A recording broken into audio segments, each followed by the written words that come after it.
দীর্ঘ প্রতীক্ষার পর এই শুভ দিনটা চলে এলো, কারণ কাল আমার ছোট্ট লিও পাপার শুভ অন্নপ্রাশন। সেই জন্য আমরা সকলে খুব খুশি। আমি তো খুবই এক্সাইটেড, এতদিন পরে বাড়িতে একটা অনুষ্ঠান, তাও আবার আমার লিও পাপার জন্য। কত জনগণ এসে হাজির হয়েছে, তো এদেরকে দেখে লিও বাবা কিন্তু খুব খুশি হয়েছে।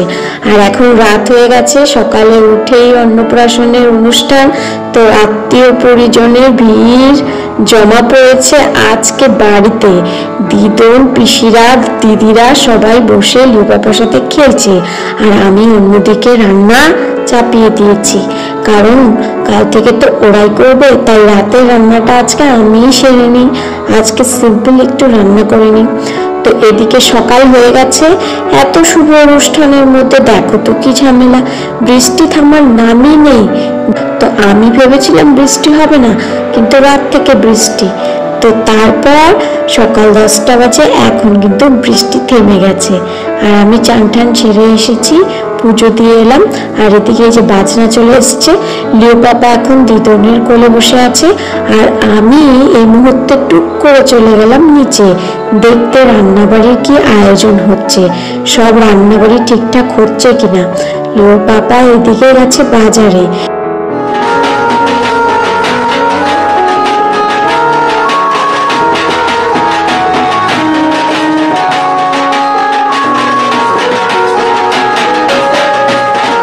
তো এখন সকলে রেডি হয়ে গেছে, সবাই যাচ্ছে জল ভরতে।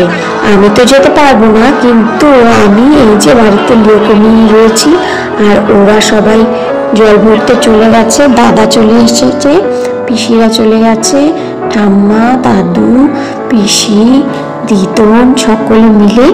তো এখন ওরা কিন্তু জল ভরতে চলে এসছে গদাধর নদীতে, আমাদের পাশেরই এই নদীটা।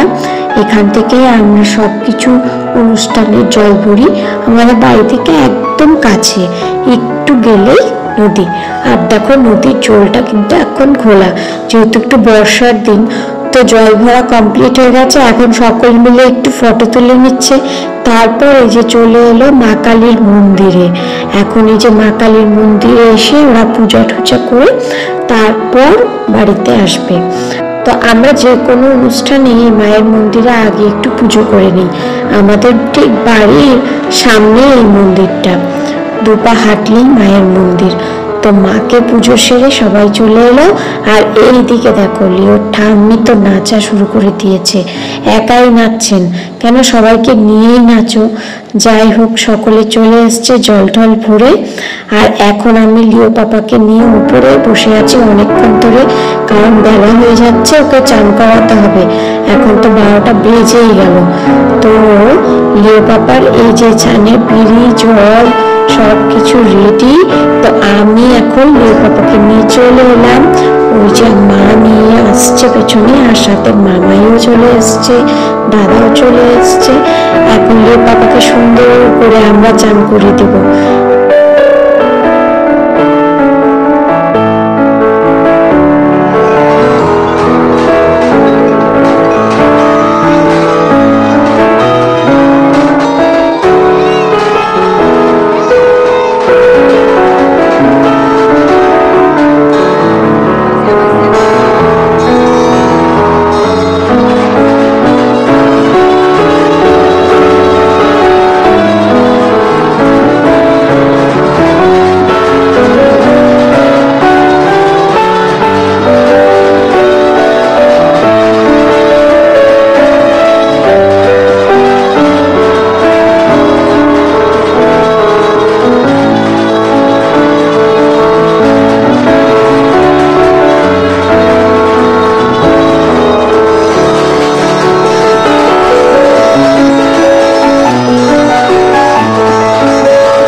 মজা লাগে না। তো এখন যে ফাইনালি আমরা লিওকে সুন্দর করে সাজিয়ে টাজিয়ে জামাইয়ের মতো করে নিয়ে যাচ্ছি মদন মোহন বাড়িতে। তো আমরা এখন মদন মোহন বাড়িতে চলে এলাম, যে সিঁড়ি দিয়ে উঠছি, আর এই যে সাথে সকলে চলে এসছে। আমরা সকালে টোটো করে এসছি, মানে বাড়ি থেকে খুব একটা দূরে নেই, কাছে। তো এখানে এসে আমরা এই যে উপরে উঠছি। লিওর বাবা কিন্তু আসেনি, ও একটু বাড়িতে সব কাজে জোগাড় যন্ত্র করতে ব্যস্ত, এই জন্য আমরা সব মহিলারাই বেশি, তাকে পুরুষের পরিমাণ কম। এখানে এসে পড়লাম এক বিপদে, সব আমাদের সময় দিয়েছিল 2:30, আর আমরা আস্তে আস্তে এখন বেলা 3:30 বেজে গেছে। তো পুরুত মশাই তো পুজো টুজো সেরে চলে গেছেন। এখন কি পড়লো বিপদে, আবার ফোন করলাম লিওর পাপাকে, তারপর আবার উনি পুরুত মশাইকে ফোন টোন করে অনেক কষ্ট ডেকে ডেকে নিয়ে আসা হলো। তো আমরা কিন্তু একা এরকম বিপদে পড়িনি, আমাদের সাথে আবার আরেকজনও এসছে, এরা অন্য পার্টি, এরা মেয়ের মুখে প্রসাদ দিবে, তাদের মেয়ে। তো ওনারাও এসছেন, ওনারা এই পাশে আছেন।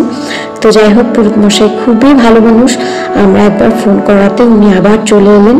উনি নিজে লিওর জন্য এখানে পায়েস রান্না করেছেন, সেই প্রসাদটাই উনি লিওর মুখে প্রথমে তুলে দেবেন, তারপর আমরা সেই প্রসাদটা বাড়িতে নিয়ে যাব। এরপর মামাই দিবে মুখে প্রসাদ, সেটা হচ্ছে অন্ন, আর উনি এখানে দিয়ে দেবেন। তো ঠাকুরমশাই সব পুজো টুজো কমপ্লিট করে সুন্দর করে সব নিয়ম টিয়ম করে সাবদির জল ছিটিয়ে দিল। এখন এই যে লিওকে বরণ করে নিচ্ছে, তারপর ওকে মুখে প্রসাদ দিয়ে দেবেন, তারপর আমরা আবার বাড়িতে চলে যাব। তো এখানে যে পুজোর কাজ হচ্ছে, আর সব বাচ্চারা এদিক সেদিক ছোটাছুটি করছে, আর এই যে সবাই এখন জন্মামৃত নিচ্ছি। পুজো কমপ্লিট, ওর অন্নপ্রাশনের মেন যে কাজ সেটাও হয়ে গেছে। তো আমিও নিয়ে নিলাম একটু জন্মামৃত, কারণ আমি তো উপাস রয়েছি, মা বাবার তো উপাস থাকতে হয় আজকের দিনে। তো তারপর এখন এই যে দাদাও এখন জন্মামৃত নিচ্ছেন, আর এদিকে দিদন কি করছে, লিওকে শুইয়ে ঠাকুরের সামনে একটু আশীর্বাদ নিয়ে নিচ্ছে। তো এখন আমরা আবার বাড়ির দিকে রওনা হয়ে গেলাম। এখন বাড়িতে গিয়ে আমরা সকলে খাওয়া দাওয়া যাদের বাকি আছে করবে, তারপর আবার হবে রাতের অনুষ্ঠান। তো তার আগে এখানে ওই যে দেখো আরেক পার্টির কথা বলছিলাম, ওনারাও এসছেন, ওই যে ওনারা এখন চলে যাচ্ছেন একসাথেই, আমাদের একটু পরেই ওনারা এসেছিলেন। তো এই যে আমাদের সব কিছু কমপ্লিট, এখন ফাইনালি আমরা আবার বাড়িতে চলে যাচ্ছি। তো এরকম অনুষ্ঠান করতে কিন্তু খুব ভালো লাগে, বাড়িতে যদি নিজেদের বাচ্চাদের এরকম অনুষ্ঠান হয় তাহলে খুব মজা হয়, কারণ অনেক দিন বাদে বাড়িতে একটা অনুষ্ঠান হলে সব লোক সমাগম হয়, সকলের সাথে দেখা সাক্ষাৎ হয়, একটা খুব মজার আনন্দের ব্যাপার। তো এই যে আমরা সবাই টোটো করে চলছি, একের পর এক 10টার মতো টোটো না হয়েছিল, আরো দুটো তো মোটামুটি আগেই চলে এসছে, ওর দুই পিসিরা, ওরা কোনো কাজে একটু তাড়াতাড়ি চলে এলো। তো এখন আমরা এই যে বাড়িতে ফাইনালি চলে এলাম, এখন আমরা ভেতরে প্রবেশ করছি। তো এখন দুপুর হয়ে গেছে, মানে অনেকটাই বেলা হয়ে গেছে, 4টাই বেজে গেছে প্রায়। তো কিছু লোকের খাওয়া হয়েছে, তারা খাওয়া দাওয়া করেই গেছিল মদন মোহন বাড়ি, আবার কয়েকজনের খাওয়া দাওয়া বাকি আছে, তো তারা এখন খাওয়া দাওয়া করবে।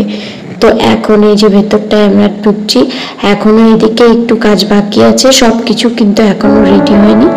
তো আজকের ব্লগটা এখানেই শেষ করছি। ভিডিওটা যদি ভালো লাগে অবশ্যই লাইক করবে, বন্ধুদের মাঝে শেয়ার করবে, আর হ্যাঁ, আমার চ্যানেলে নতুন হলে সাবস্ক্রাইব করবে, আর আমাদের লিও পাপাকে একটু আশীর্বাদ করে দিও। নেক্সট ভিডিওতে আমরা মুখে প্রসাদ এবং রাতের ভিডিওটা শেয়ার করব, দেখতে ভুলো না কিন্তু।